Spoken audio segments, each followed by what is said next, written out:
fé é tema de novela, assunto de filme. A fé é o conteúdo de muitas músicas. A fé está estampada em camisetas, pendurada em pingentes no pescoço, em bonés na cabeça, tatuada na pele de alguns. A fé é algo tão considerado na nossa sociedade que há gente que diz que nós temos que ter fé na fé. Ora, a fé de fato é algo importante, mas diante de tanta oferta, de tantos modelos e de tantos tipos, nós precisamos fazer uma pergunta a respeito dela. Que tipo de fé agrada a Deus?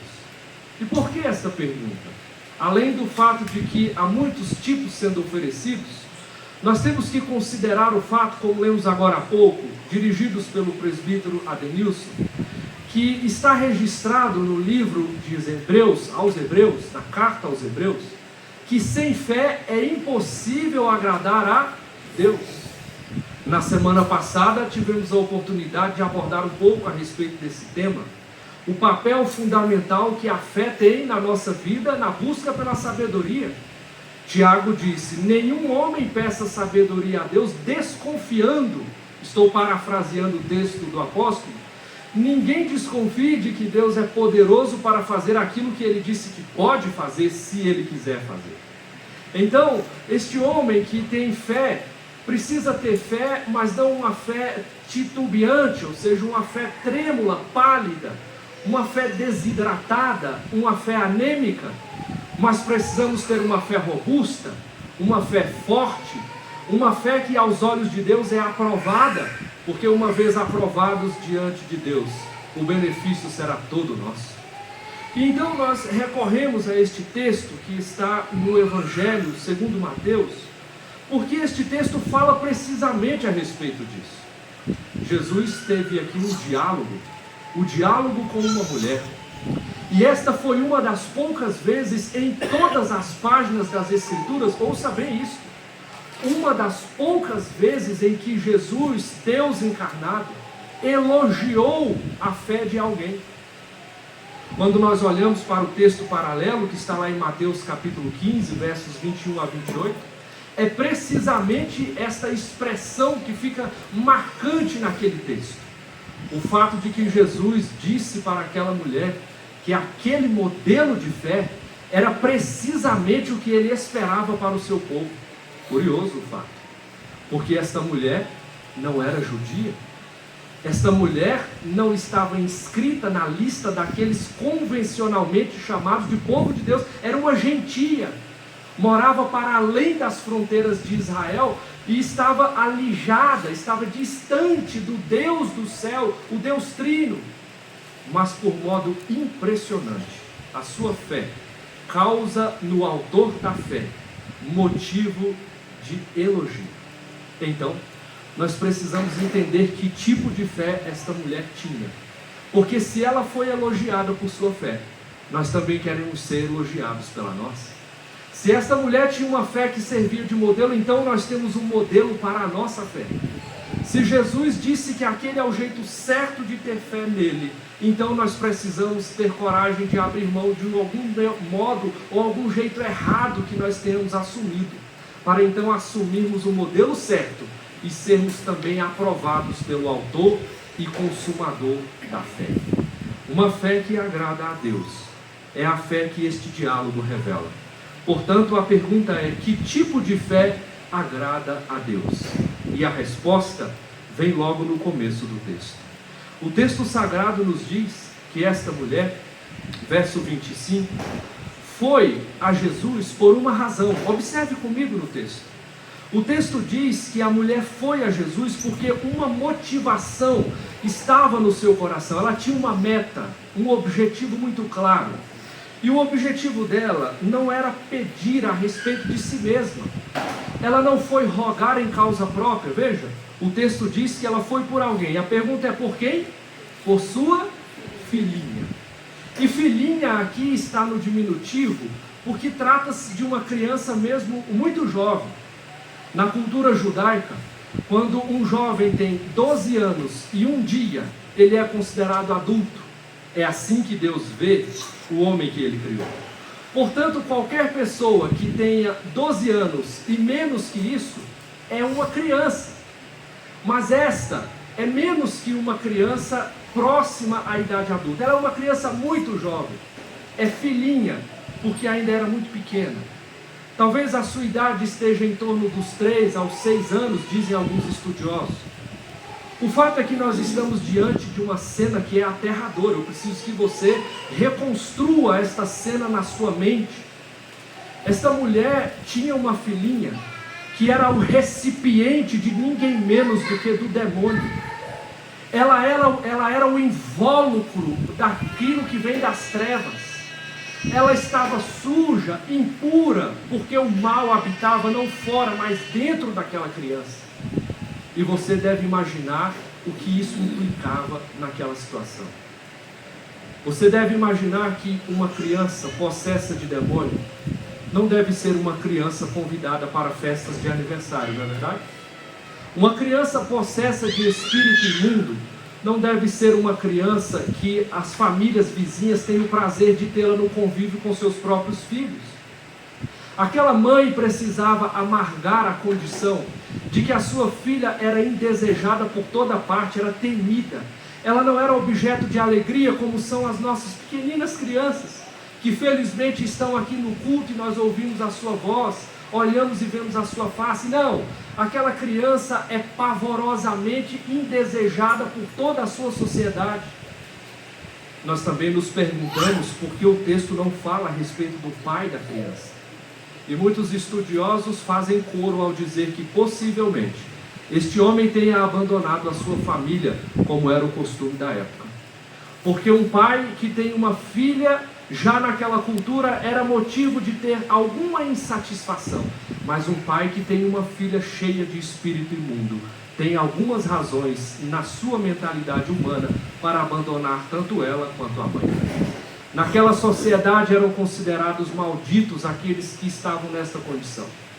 O pai talvez tenha abandonado, mas a mãe permaneceu ao lado de sua filha. Muitos anos angustiando esta condição.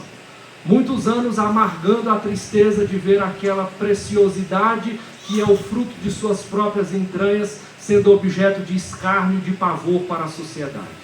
Sendo ela não desejada pela família nem por ninguém. Esta mulher, sem dúvida, busca todos os recursos, é o que dizem este texto e o texto paralelo, para buscar a solução para o problema que atormentava o seu coração, porque a sua filhinha estava crescendo. E a mãe possivelmente a esta altura imaginava: o que será da minha filhinha? O que será dela quando chegar o tempo de ser adulta? O que será dela quando chegar o momento de ir na sociedade assumir a sua posição? Quem será a minha filha, senão que alguém fadado ao fracasso, à tragédia, à angústia, à ruína? A mãe não está satisfeita com aquela situação. E ela vai em direção a Cristo. O texto nos diz que aquela mulher foi a Cristo e rogou. É assim a palavra utilizada.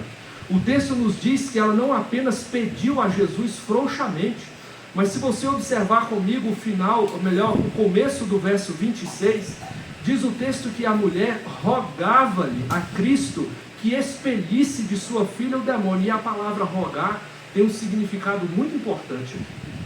Rogar é pedir com a intensidade máxima com que se pode fazer. Rogar é suplicar a alguém que faça algo que você entende que é incapaz de fazer. Rogar é pedir aquilo que você precisa com a intensidade mais alta que se pode imaginar. É nestes termos que aquela mulher vai a Jesus. Ela roga-lhe que cure a sua filha, que liberte a sua amada, porque ela não suportava mais ver aquela situação. A mãe não desistiu de seu filho. A mãe não abandonou a sua cria. A mãe continuou ao lado daquilo que amou desde o começo e está disposta a fazer isso até o fim. Está disposta a dar e a deflagrar toda a sua pólvora, toda a sua força, todo o seu ímpeto, a sua disposição, para que a sua filhinha experimente uma realidade diferente e melhor do que aquela que está experimentando naquele instante. Isso nos ensina muito, porque esta mulher manifestou uma fé intercessora. Ela vai a Cristo em favor daquela que ela ama, porque está convicta de que Ele é capaz de fazer aquilo que ela foi incapaz de realizar.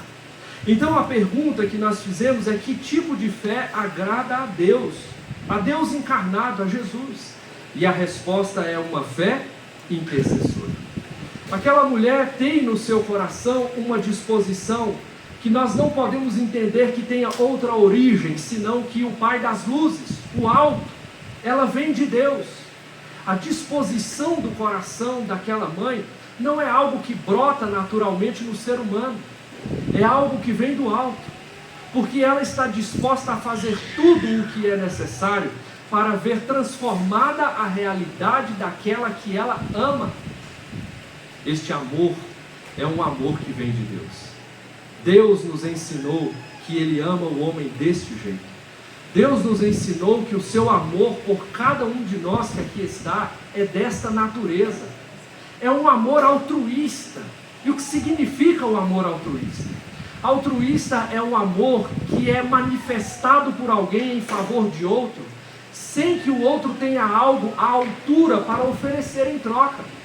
Altruísta é aquele amor que você dá, mas não espera que o outro pague por ele. Aquela mulher ora para sua filhinha, deitada no berço, e em alguns momentos rilhando os dentes, espumando a boca. Que tipo de manifestação aquela criança tinha? Não sei, mas o texto sagrado diz que era horrível a cena. Seja qual for, a mãe está consciente de que aquela criança não pode retribuir o que ela tem para dar. A busca pela solução do problema por aquela filha é algo que aquela criança é incapaz de retribuir. Quando o Senhor Deus olhou para nós, foi a mesma condição que Ele encontrou. Gente que precisava ser amada, mas que não tinha nada para dar em troca. Gente que precisava ter um problema sério, porque éramos invólucros também do mal. Que precisava ser lavada porque era suja, que precisava ser ajustada porque era desmazelada, gente que precisava de ser limpo porque estava impuro, gente que precisava ser perdoado porque era pecador, gente que não tinha nada para oferecer em troca. Então vem ao nosso encontro ninguém menos do que o Senhor, o Criador do céu e da terra. Vê a feiura do nosso pecado e a inconstância da nossa maneira de buscar solução.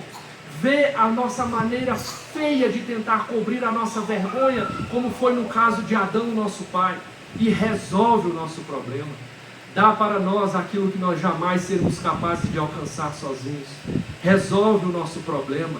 Tira de nós a propriedade, o selo de propriedade da potestade do mal, e nos dá um selo novo de cidadãos da eternidade, de filhos de Deus, de co-herdeiros com Cristo. Ele o primeiro filho, nós os demais. Ele veio ao nosso encontro e com misericórdia nos amou de modo altruísta, como esta mulher fez com sua filhinha. Este amor não brotou no coração dela, este amor veio do alto. Este amor permeou a vida daquela mulher, e agora os que estão ao seu redor são beneficiados também. O evangelista João disse em João capítulo 3,16 da sua carta, que Deus amou ao mundo de tal maneira, que deu o seu único Filho, para que todo aquele que nele crê, não pereça, mas tenha a vida eterna. Um amor altruísta, foi o que Deus manifestou em nosso favor. Jesus veio e patrocinou. Amor altruísta foi aquilo que Deus derramou em nosso favor para resolver o nosso problema grave. Jesus o executou. Agora, queridos, Ele nos chama a termos uma fé semelhante a essa. Ele nos convoca a manifestarmos diante dEle também tamanha crença. Ele nos ajuda a perceber que o modo como esta mulher viveu é aprovado por Ele, e nos ensina a vivermos de modo semelhante, uma fé intercessora. E a pergunta que eu preciso fazer a você, porque este texto evoca de nós esta reflexão, é: que tipo de fé você tem praticado em favor daqueles que você ama? Que tipo de fé você tem praticado em favor daqueles que lhe são caros? Que tipo de palavras você deflagra com os seus lábios em favor daqueles que estão padecendo nas mãos do maligno? E agora, eu quero que você pense não nos que estão longe, mas nos que estão perto, nos da sua própria casa. Quantas palavras você tem desferido contra aqueles que você ama, seus filhos, seus netos, seus enteados, contra aqueles que você percebe que são invólucros do maligno, que estão cheios de demônio pela maneira como vivem a sua vida. Que tipo de coisas você tem falado a respeito deles, para eles, e a respeito de Deus sobre eles? Nós aqui somos chamados à nossa posição de intercessores. As Escrituras nos dizem que Jesus está ao lado do Pai e por nós intercede continuamente, como sumo sacerdote na presença do Rei de toda a terra. Ele intercede por nós, não para que sejamos tirados do mundo, mas para que suportemos, sendo livrados de todo mal. Pedro, o apóstolo, disse que nós assumimos também esta posição agora que somos de Cristo, a de sacerdotes. Portanto, nós devemos interceder em favor daqueles que ainda estão sob a potestade do mal. Quantas vezes, pai, mãe, você tem dedicado ao longo da semana momentos para orar em favor de seus filhos? Felizmente nesta igreja temos a reunião Ana, Mães de Oração. Felizmente temos também a reunião dos homens, sacerdotes do lar, para interceder por nossos filhos. Louvado seja Deus por iniciativas como essa, que nos ensinam a fazer aqui no domingo, nos finais de semana, aquilo que precisa ser uma prática contínua na nossa casa, diariamente. Não deixe de orar em favor daqueles que você ama, de interceder em favor daqueles que estão na propriedade do inferno, para que o Senhor, com misericórdia e graça, os resgate de lá. Não permita que a feiura da vida destas pessoas, do modelo que elas assumiram, seja razão para você também se afastar delas.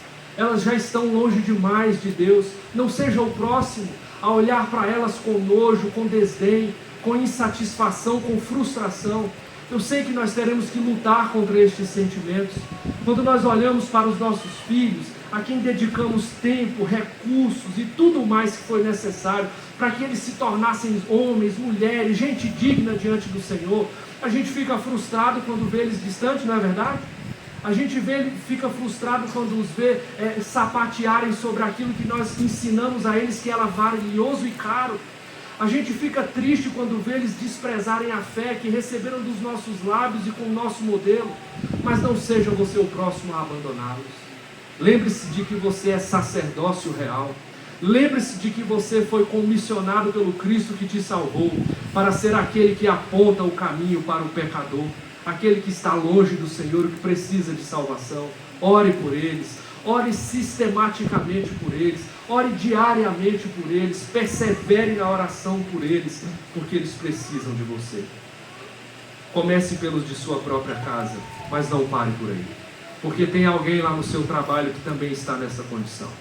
Tem alguém que pode não estar rilhando os dentes nem espumando os lábios, mas que você sabe que caminha de mãos dadas com Satanás, pelas estradas por onde ele anda, pelos frutos que ele produz, pelo cheiro que tem as suas práticas, as suas obras.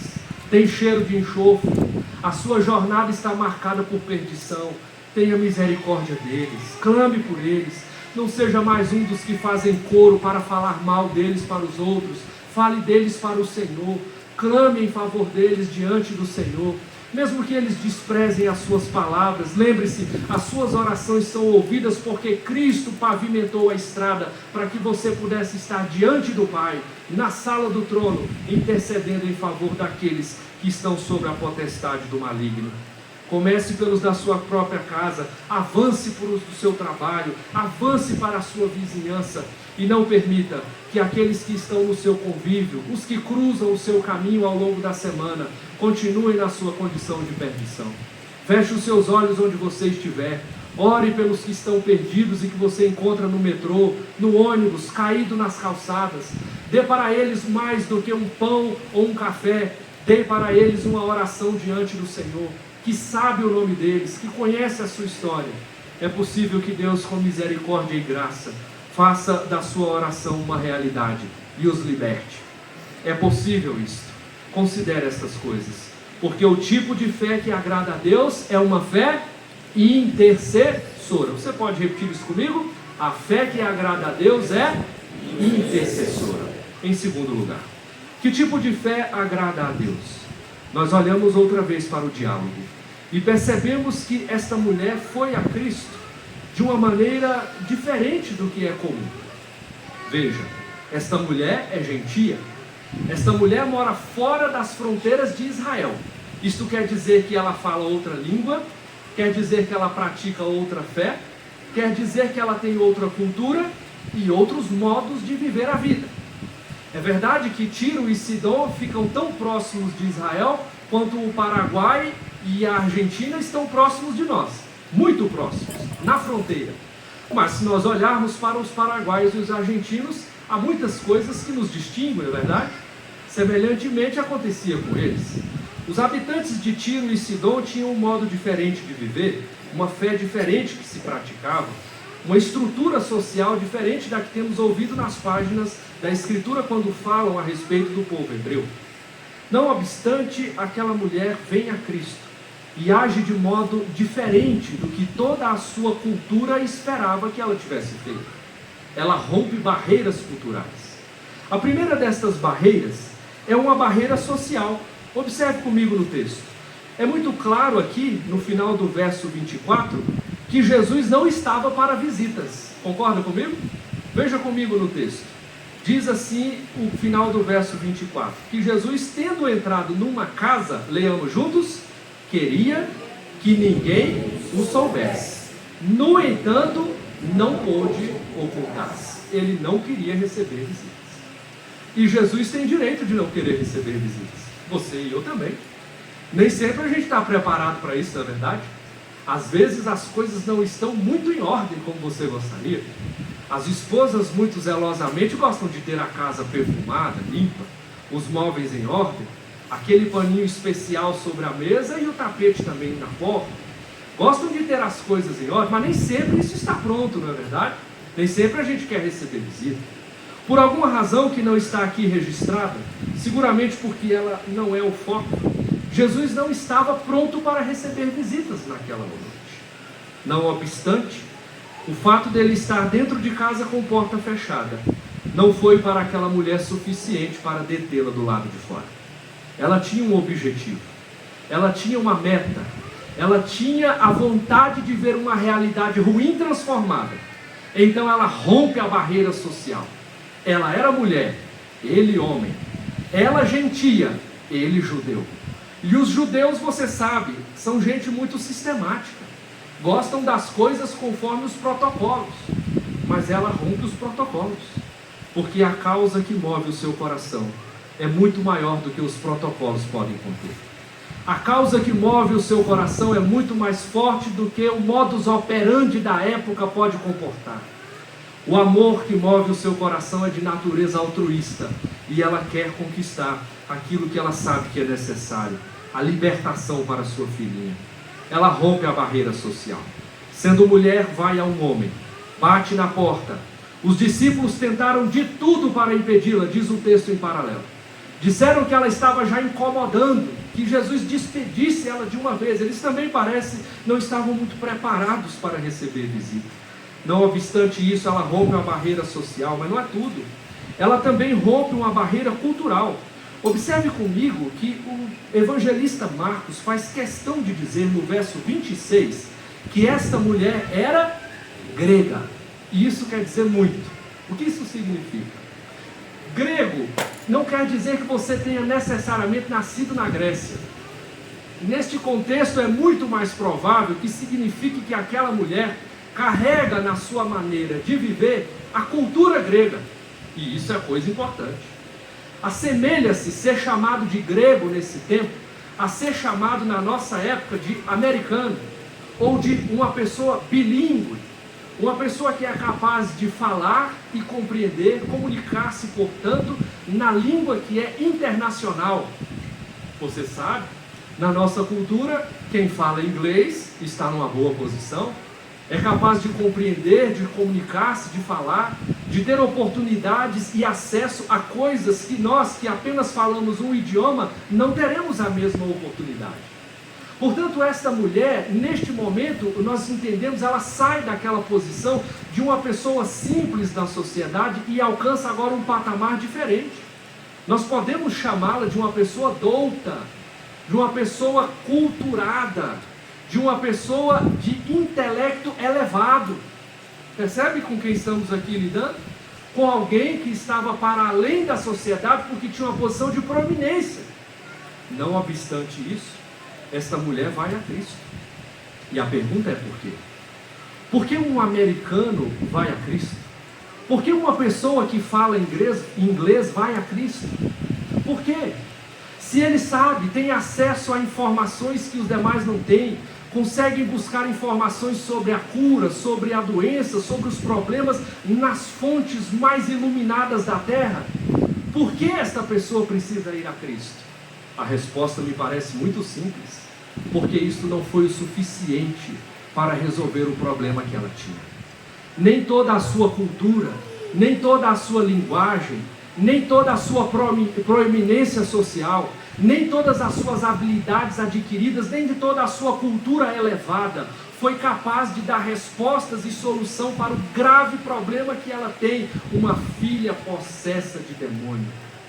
Então ela vai a Cristo. Na falência de todas as suas alternativas culturais elevadas, ela vai a Cristo.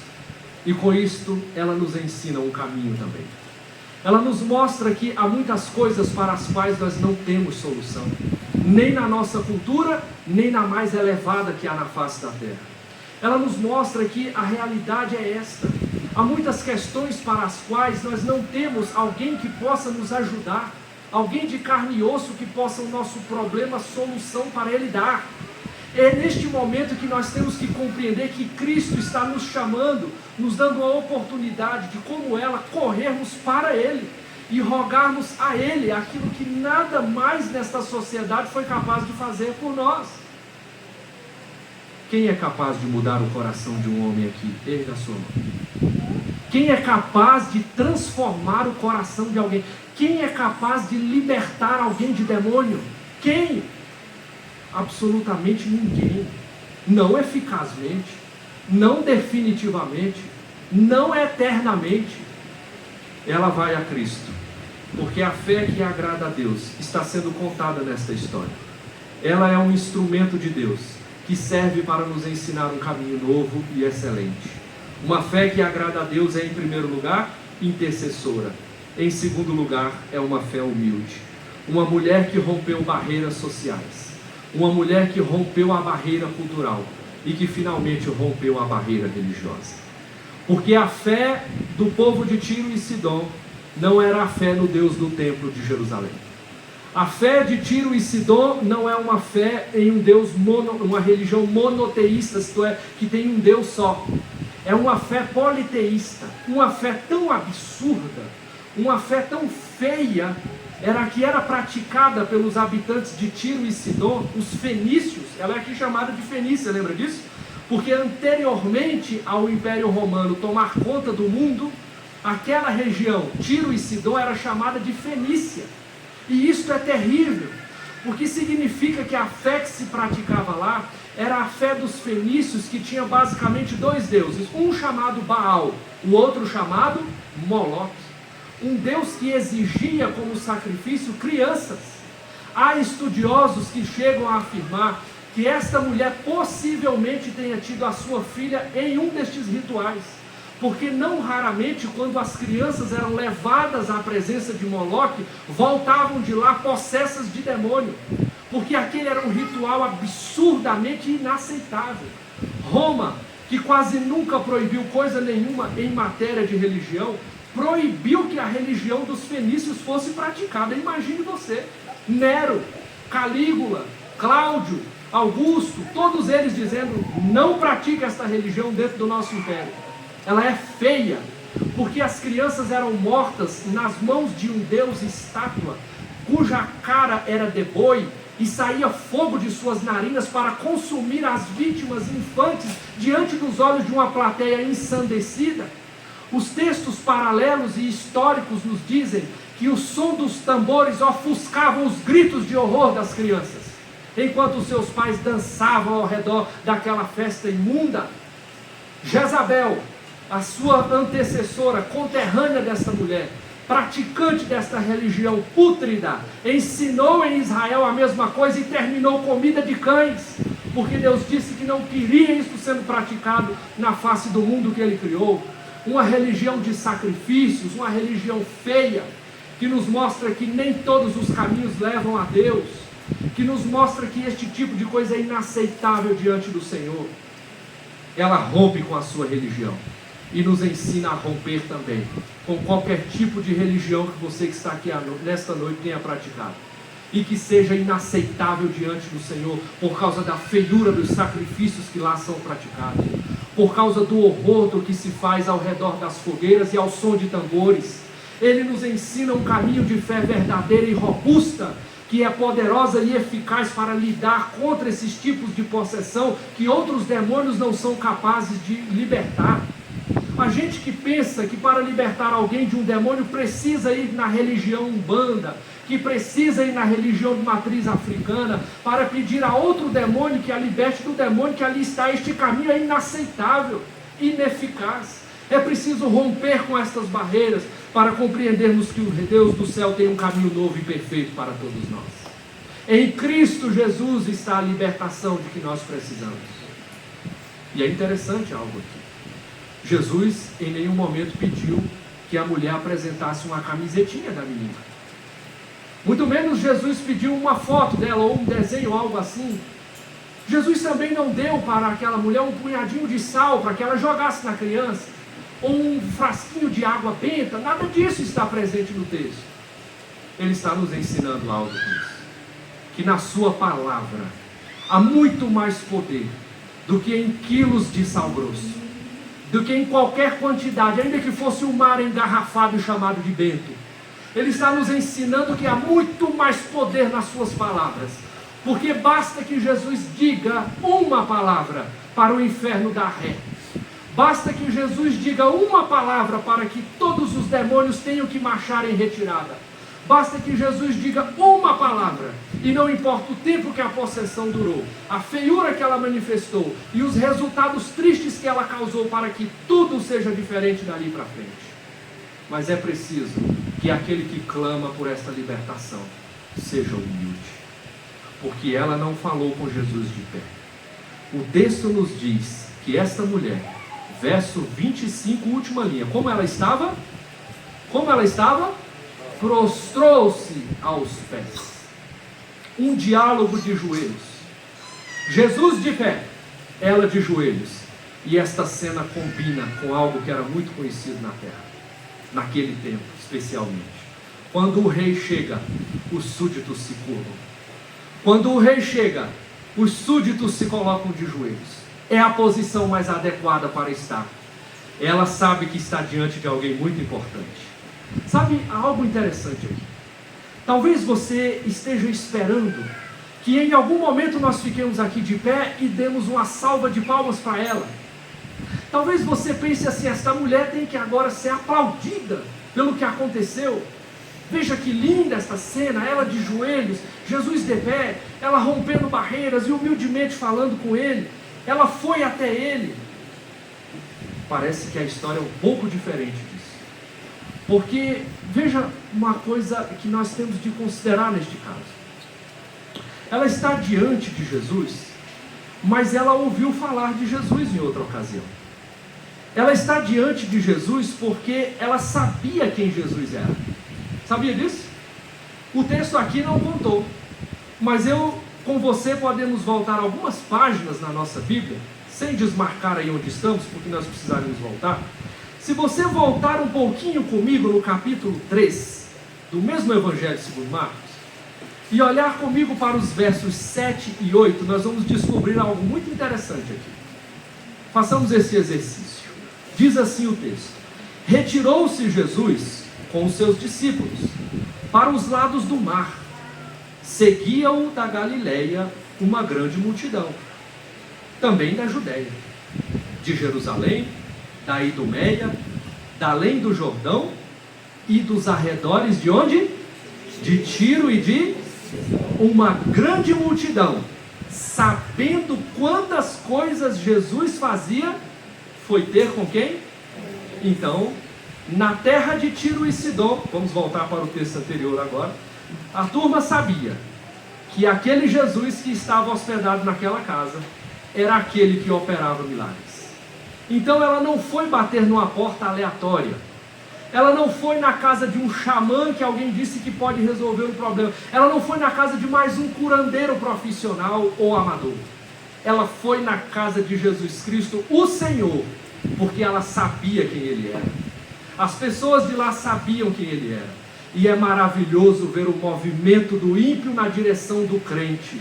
É maravilhoso ver o movimento do incrédulo na direção do pai da fé, a hora que a coisa pega, a hora que a situação fica feia. Recentemente eu me lembro de um episódio. Eu estava num cemitério e cheguei lá para o sepultamento de uma pessoa conhecida minha e que havia convidado-nos a esta ocasião, e nós com muito pesar e respeito lá estávamos. Era uma ocasião muito solene, como você pode imaginar que todo velório é. Mas eu cheguei pela primeira vez no velório, eu era novo ali naquela região da Zona Leste, perto da Vila Formosa, e cheguei no cemitério, é o cemitério da Vila Alpina, e comecei a procurar numa lista, eu tive que me abaixar um pouco, e comecei a procurar numa lista a respeito do nome da pessoa que eu estava procurando. De repente apareceu um homem grande assim, com uma mulher atrás de mim, e me deu um cutucão assim por detrás. E eu no cemitério, imagina o susto que eu levei. A hora que eu estava lá procurando, ele me deu um cutucão, eu levei um susto e olhei assim. Aí eu perguntei a ele, né? Pois não, aí, o senhor é pastor? Eu falei, vou apanhar. Eu disse, no meu coração, ele era alto, né? Assim, a mulher do lado, com os olhos assim, arregalados. Aí eu disse, sou sim senhor, porque eu estava assim de roupa, né? De terno. Ele disse assim, pastor, a situação é a seguinte. Aí ele já se diminuiu, né? Ele disse, o nosso parente morreu recentemente e nós não temos ninguém que possa dizer algumas palavras no sepultamento dele. Não tem pastor, não tem padre, não tem ninguém. Será que o senhor poderia dar umas palavrinhas lá para ajudar a família que está sofrendo muito? Aí eu disse para ele, mas é claro que sim. O senhor me dá um tempo só para eu ir lá conversar com a família que está esperando e me recompor, me tomar uma água. Isso eu não disse, estou dizendo para vocês. Então eu fui até lá, falei com a família que aguardava e voltei para a deles. Era pavorosa a situação, dava dó de ver. Eu me lembrei naquela ocasião do que a Escritura disse que Jesus sentiu a respeito dos que estavam do lado de fora enquanto ele comia, lembra? E ele largou o prato, a família disse, está ficando louco. E o texto diz, não. E Jesus olhou para aquela multidão e se compadeceu dela, porque eram como ovelhas que não têm pastor. A hora que a coisa esquentou naquela família, a hora que a dor bateu, que a angústia se instalou, que o mal tomou conta, que a tristeza tirou o brilho dos olhares, eles sabiam onde buscar ajuda. Eles sabiam onde é que havia consolo, não no pastor Carlos, na palavra de Cristo. Foi por elas que ele clamou. Ele não sabia o meu nome e continuou sem saber, porque eu não disse até hoje, ele também não perguntou. Porque não era isso que importava, o que importavam são as palavras que brotam desse livro e que trazem esperança, porque são vivas e eficazes. Quando Jesus chega na vida de uma pessoa, especialmente nestes momentos, a transformação é tão poderosa e tão contrastante com a realidade triste que lá está. Porque uma fé humilde é uma fé requerida pelo autor e consumador da fé. Nós aqui estamos vendo uma mulher prostrada de joelhos, uma mulher que antes estava acostumada ao culto de Moloque, agora aprendendo o culto ao Deus do céu, aprendendo um tipo de fé legítima e verdadeira que é poderosa para transformar a realidade. Então eu preciso que vocês compreendam duas coisas muito importantes como aplicação. A primeira delas, se você é alguém que sabe que há necessidade de libertação na sua casa ou na sua própria vida, vá a Cristo. Vá com pressa, vá com urgência, vá com humildade, prostre-se diante dele, porque ele é o rei que pode transformar a sua realidade ou a de quem você ama. E se você conhece alguém em igual circunstância, não seja alguém que vai ficar falando coisas politicamente corretas. Nós não temos absolutamente nenhum talento para fazer isso. Quando nós crentes tentamos ser politicamente corretos, nós somos no mínimo ridículos, porque nós temos a mensagem do rei de toda a terra, somos arautos enviados com esta missão, e quando a gente chega lá e tenta abrandar os termos, é triste a cena que se vê. Seja ousado, intrépido, como o apóstolo Paulo foi e nos ensinou a ser. Se te falta esta coragem e força, já aprendemos como fazer, não é verdade? Agora, irmãos, assumamos a nossa missão, como intercessores, aqueles que clamam para que Cristo liberte, porque nós não somos capazes de libertar ninguém, mas o nosso Senhor é. Isso não é um culto pentecostal. Este é o fervor que vem da palavra da verdade. Isso que nós estamos falando aqui não é invenção humana, brota das páginas do livro santo. E por último lugar, eu quero que você olhe comigo mais uma última vez para o texto, porque nós vamos entender mais uma característica da fé que agrada a Deus. Em primeiro lugar, ela é uma fé intercessora. Em segundo lugar, uma fé... Muito bem. E em terceiro lugar, uma fé perseverante. Observe isso comigo no texto. Prostrada aos pés de Jesus, ela não se levantou nem um instante. Ela continua de joelhos. E então Jesus começa um diálogo com ela. Palavras muito duras as que aqui estão. Olhe comigo. O texto diz que Jesus disse para ela, ela primeiro rogou que expelisse de sua filha o demônio. Esse foi o pedido, simples, uma linha só. Livre minha filha do demônio, ela pediu. E Jesus respondeu. Vamos ler juntos, verso 27. Mas Jesus lhe disse, todos juntos: deixa primeiro que se fartem os filhos, porque não é bom tomar o pão dos filhos e lançá-los aos cachorrinhos. É isso mesmo que Jesus falou. É exatamente isso. Jesus está dizendo primeiro para os filhos, e ele era judeu. Ela é gentia. Ela entendeu o que ele falou. Ela entendeu perfeitamente o que ele falou. Eu sei que você talvez tenha um pouco de medo de chegar a esta convicção.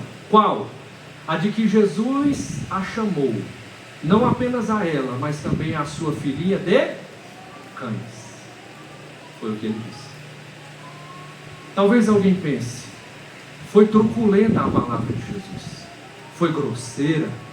Talvez alguém pense, se Jesus fala de um modo muito estranho, parece impróprio. Eu peço a você que não pense assim. O Filho de Deus é incapaz de ser truculento com alguém. Ele é incapaz de tratar alguém com termos impróprios. Ele é a perfeição encarnada. Ele é incapaz de ser grosseiro com alguém, porque o interesse dele é outro. O que ele quer com aquela mulher é transformar a realidade. Se não fosse assim, ele não teria aberto a porta. Ele abriu porque ele queria. Agora veja, aquela mulher que foi para pedir uma coisa, está agora recebendo pelo menos duas coisas. Ela foi lá com uma fé, é verdade, importante, mas uma fé tímida. E Jesus está dando a ela a oportunidade de ter uma fé exuberante, uma fé estridente, uma fé robusta, intrépida. Jesus não está maltratando aquela mulher, mas está amadurecendo a sua capacidade de crer. Ela foi buscar libertação para sua filha e ganhou libertação para ela também. Ela está ensinando, aprendendo a viver de um modo excelente na presença do Deus vivo. Veja, ela disse, salva minha filha. E Jesus disse, não é bom tirar o pão dos filhos e jogar para o cachorrinho. Então ela respondeu, verso 28. Ela, porém, lhe respondeu, sim, Senhor. Ela concordou com ele. Nós somos mesmo isso que o Senhor está dizendo. Nós somos os que merecem ficar do lado de fora. Não foi assim que João falou? De fora da cidade santa ficam os cães, os mentirosos, os feiticeiros. Ela disse, a gente está nessa lista, Jesus. A gente concorda com o Senhor. Mas ela está querendo mudar de lista. Esta é a grande questão. Ela está cansada da religião, da cultura, da sociedade, de tudo de ruim que havia. Ela sabe que aquelas coisas que ela traz são um fardo pesado demais para ser carregado. Jesus está aliviando os fardos dela. Como? Ora, na aula que ele sabe dar. Na aula eficaz. Porque às vezes são necessárias palavras duras para chacoalhar a nossa vida. Verdade ou não? Quantas vezes a gente precisou ser chacoalhado para mudar de caminho, senão a gente se perdia. Os pais nos amaram, fizeram isso, agora Jesus, o Pai, está fazendo com ela porque Ele a ama, está enrobustecendo a sua fé. Então ela disse, sim, Senhor, mas os cachorrinhos comem debaixo da mesa, das migalhas das crianças. Então Jesus lhe disse, vamos juntos? Por esta causa, aliás, por causa desta palavra, podes ir, o demônio já saiu da tua vida. Meu Deus, imagine a alegria de ter ouvido essa frase. Imagina a alegria, deve ter faltado forças para levantar. Ou então ela levantou tão rápido que as pernas começaram a formigar. O fato é que agora a realidade mudou com uma palavra de Jesus: pode ir. Uma expressão dizendo: o inferno já deu ré. Eles já sabem que chegou a hora de partir. A realidade mudou. E o texto diz que quando aquela mãe em sua casa chegou, a criança estava sentada sobre a cama. Já não rilhava mais, já não espumava mais, já não tinha mais uma face estampada de tristeza e de possessão. Agora o que havia naquela menina era a expressão da libertação que só o Cristo da cruz pode dar. O que falta para nós então? Começarmos a clamar nos mesmos termos, com os mesmos objetivos, em favor de pessoas em circunstâncias semelhantes e perseverarmos nesse caminho. Quantos anos aquela mulher buscou ajuda para sua filha até que finalmente a libertação chegasse? Quantos anos você acha que tem direito de dizer desisto? Em quantos anos você acha que tem o direito de dizer chega? Quando é que você acha que pode dizer cansei? Em relação ao fulano ou aquele outro, ao seu filho, ao enteado? Quem de nós tem o direito de cansar de alguém? Quem de nós tem o direito? Quando o Senhor incansavelmente nos livrou e segue nos erguendo das nossas tragédias. Ele nos amou primeiro, por isso nós o amamos. Ele nos mantém de pé, porque o apóstolo Paulo disse: o cair é do homem, mas o levantar é de Deus. Essa é a fonte certa para ficar de pé e para as transformações. O puritano Matthew Henry disse que Jesus jamais rejeitou alguém que se atirasse aos seus pés. Então o que falta para fazermos a mesma coisa? O que falta para nós também nos ajoelharmos em favor dos que estão sob a potestade maligna, sobre os que estão dominados pelo tenebroso, por aquele que governa este tempo? Qual humildade falta ainda? Quanto sofrimento nós ainda teremos de amargar, até percebermos que chegou a hora de nos humilhar diante do Senhor? O apóstolo Pedro, na sua primeira carta, capítulo 5, verso 6, diz: humilhai-vos sob a poderosa mão de Deus, para que Ele, no devido tempo, vos exalte. Primeiro a humilhação, depois a exaltação. Ela não teve o seu nome registrado. Nós não sabemos que nome ela tinha, porque não é isso que importa. Ela é apenas alguém que nos mostra como Cristo é capaz de agir em favor daqueles que Ele quer libertar. Esta história nos mostra, meus irmãos, que são de fato, como Jesus pregou no Sermão do Monte em Mateus 5,3: bem-aventurados os humildes de espírito, porque deles é o reino dos céus. Ela foi buscar libertação para sua filha, saiu de lá herdeira da eternidade. Um pouco mais de tempo e nós conheceremos ambas face a face, porque estavam de joelhos diante do Rei de toda a terra. Queridos irmãos, eu termino esta mensagem lembrando a vocês, lembrando também a mim, aquilo que Agostinho de Hipona disse: a fé é crer no que não vemos, a recompensa é ver aquilo que cremos. A fé é crer naquilo que não vemos, a recompensa é ver aquilo em que cremos. Se o Filho de Deus vos libertar, verdadeiramente sereis livres. E por último, talvez outra vez a gente pense que precisa ainda aplaudir essa dona. Vocês não gostam que eu chame vocês de donas, as mulheres aqui. Mas essa senhora, ela talvez a gente pense, não tem nenhuma estatueta para ela? Carla, será que a SAF da época não fez um busto e botou lá no pátio? Acho que não. Parece que ela foi na direção de Jesus, não é? E por isso merece um mérito, um diploma, uma medalha, algo assim. De fato, todo o tempo pode ter parecido que ela é que foi na direção de Jesus. Mas se nós olharmos com um pouco mais de cuidado para o texto, a gente vai ver que foi exatamente o contrário. Ela não foi a Jesus antes que Jesus fosse até ela. Sabe por quê? Porque o texto nos diz, verso 24, que Jesus, levantando-se, partiu dali para as terras de Tiro e Sidom. Então ele estava sentado em um lugar, onde? O capítulo 7, verso 17, diz que ele estava em casa. E a casa de Jesus, porque Jesus tinha uma casa, igualzinho a gente. Jesus tinha uma casa e ela ficava em Cafarnaum, na Galileia, no norte de Israel. Era perto de Tiro e Sidom, mas era outro país. Mas o texto diz que em seguida deste acontecimento, ou seja, de que Jesus estava na casa dele, ele foi a Tiro e Sidom e depois a um lugar chamado Gadara ou Decápolis. Da casa de Jesus até Decápolis, de barco, são 30 quilômetros em linha reta. Mas o caminho que ele fez para sair da sua casa e ir até Decápolis a pé, significou 800 quilômetros de jornada.